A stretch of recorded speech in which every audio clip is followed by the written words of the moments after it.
आज का जो हमारा टॉपिक है ये अभी समुच्चय पर ही है।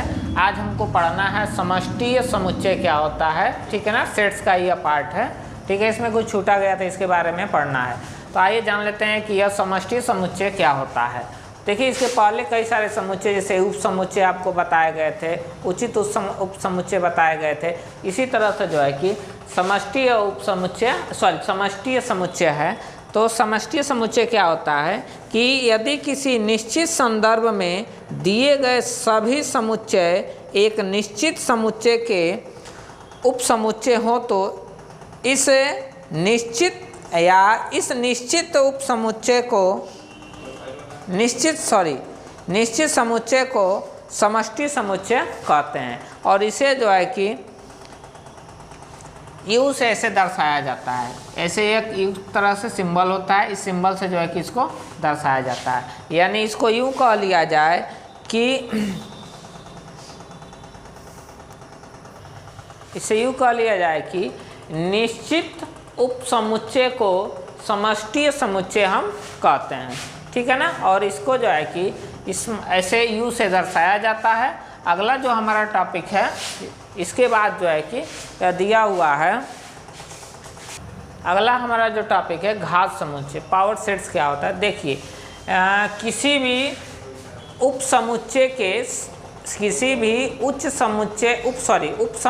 के समुच्चयों को जो है कि हम घात समुच्चय के नाम से जानते हैं, ठीक है ना। जैसे फिर से बता दे रहे हैं कि किसी भी समुच्चय के सभी उप समुच्चयों के समुच्चय को घात समुच्चय के नाम से हम जानते हैं। अब आइए आपको बताते हैं, तो यहाँ दो समुच्चय लिए गए हैं, समुच्चय ए और समुच्चय बी। देखिए, समुच्चय ए में जो मान दिया गया है, जैसे देखिए 1 3 5 7 9, और समुच्चय बी में 1 2 3 4 5, यह दोनों समुच्चय में जो डेटा दिए गए हैं। अब देखिए, इन दोनों का हमको वैल्यू निकालना है, ठीक है ना।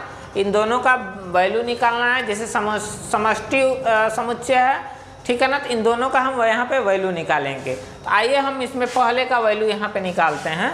तो देखिए, पहले का वैल्यू निकालने के लिए क्या होता है कि देखिए, हम लिखेंगे ई समष्टि उप समुच्चय इक्वल टू, देखिए अब यहाँ पे देखिए, यहाँ पे देखा जाए तो दोनों में जो है कॉमन नहीं, जो इसमें और दोनों दिया गया है उनमें कॉमन लिख लेते हैं। और कॉमन के बाद जो शेष समुच्चय ए में बचता है उसको हम क्रम से लिख लेते हैं। देखिए, इन दोनों समुच्चय में पहले जो कॉमन होता है उनके वैल्यू डेटा लिख लेते हैं। उसके बाद समुच्चय ए में जो जितने वैल्यू शेष बच जाते हैं उसको हम पूरा यहाँ पे एज ए कामा के साथ नोट कर लेते हैं। देखिए, दोनों में 1 है तो 1, इसके बाद दोनों में क्या कॉमन है, 3 कॉमन है तो 3 हम लिखेंगे। लेकिन इसके पहले 2 कॉमन नहीं है तो हम क्रम से लिखने के लिए यहाँ 2 लिख सकते हैं, ठीक है। उसके बाद जो है कि देखिए, यहाँ पे 3 कॉमन है तो हम 3 लिखेंगे, ठीक है ना।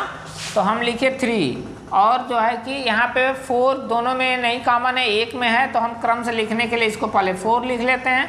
5 दोनों में कॉमन है तो 5 हो जाएगा। और जो है कि 6 देखिए इसमें नहीं है, 6 नहीं है तो 7 और 9।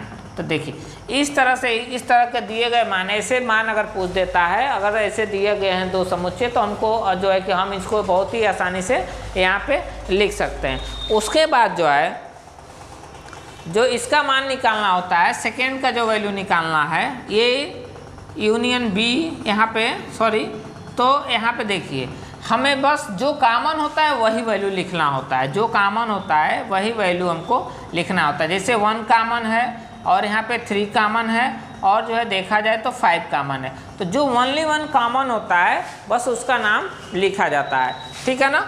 तो अगर ऐसे वैल्यू पूछ दिए जाएँ, कभी पुटअप कर दिया जाए, तो इस प्रोसेस से जो है कि बहुत ही आसानी तरीके से हम लगा सकते हैं। और इस वीडियो में जो है कि इसके साथ हम आप लोगों को बता दें कि क्लास 11th में और जो है कि जितने समुच्चय के टाइप दिए गए थे वह सारे समुच्चय के टाइप आप लोगों को बता दिए गए हैं। कुछ एग्जाम्पल भी आप लोगों को बता दिया गया है कि कैसे सॉल्व किया जाता है। तो इसी मेथड से सबको जो है कि बहुत ही आसानी तरीके से सॉल्व किया जा सकता है।